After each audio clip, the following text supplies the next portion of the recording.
We are currently in Tokyo, Japan, where IF4 is holding its annual conference on Arts Humanities, Cultural Studies, and Social Sciences. I am joined by Professor Tabuchi from Sophia University in Japan. Hi, Professor. Thank you for being here. Could you briefly introduce yourself and tell us what you do? Okay, I'm teaching and studying sociology, especially family sociology at Sophia University. I'm particularly interested in the changing nature of intergenerational relationships in Japan, but I'm also interested in changing nature of law and systems regarding families in Japan. And you're presenting a panel discussion tomorrow. Tomorrow I'll be talking in the session of ethics and care in sole custody policy. What is the issue and why is it important to talk about this? Recently, Japanese government has introduced joint custody policy, so we are very interested in discussing about the topic right now. That is a very new development. I think the Japanese Diet has passed the bill last week. New and not very new because in Japan it has been discussed for about in the last 2 or 3 decades. So at last we have managed to introduce the system, but the discussion itself has been a long outcome of Japanese society. Is that because Japanese family values are changing?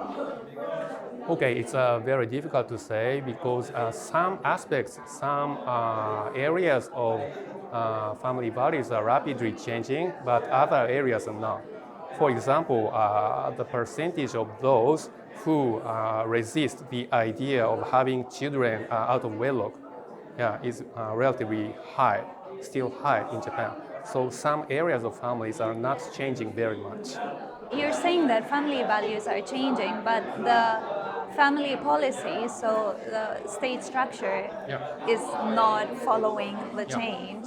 That's right. Why is it so hard in Japan to reform family policies? Some people are still eager to cling to the idea of old traditional family structures, and some politicians are very eager to cling to that kind of family values as well. Maybe those are the reasons why Japanese government are very slow to introduce new family policies and systems. There have been several developments, two specifically about demographics in Japan. There's 880,000 foreigners who currently hold a permanent residency in Japan, which means they're settling down in Japan, ready to create a family, and they create transnational families with Japanese natives. Then on the other hand, we also have many Japanese young people who are increasingly moving abroad to create a life abroad. Regarding these phenomena that are happening, how does the law deal with this transnational element, and how do people deal with this transnational element? Okay, it's a very interesting and difficult problem because Japanese people are not very used to accepting very large population from outside the country. So Japanese people are slowly changing their ways of seeing things, including families. So policies and systems have to be changed as to be more global and international to meet global and international standards.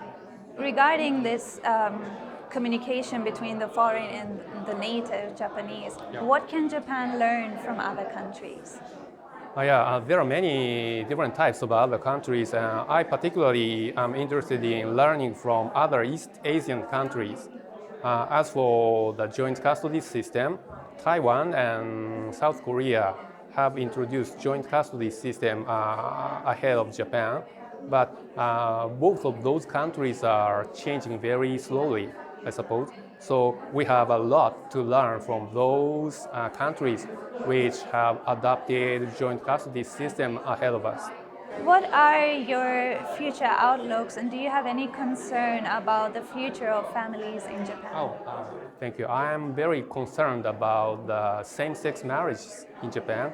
As you know, it's not recognized by Japanese legal system. So in order for us to accept very many different forms of new kind of families, we have to introduce same-sex marriage system in Japan as well.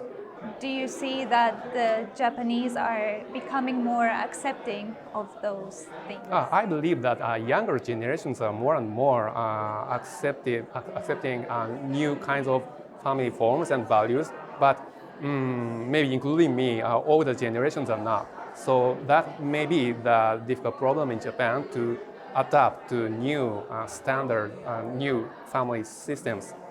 We have to talk between different generations. That's my idea. Do you think it's valuable to talk about these things at an international conference? Yes, I think it is very important to exchange ideas between those who belong to different countries and cultures. Perhaps through that kind of discussion, we can learn a lot from each other. So I'm very looking forward to talk tomorrow in tomorrow's plenary session. We're looking forward to your you so discussion also. Thank you for being here. Thank you very much. Thank you.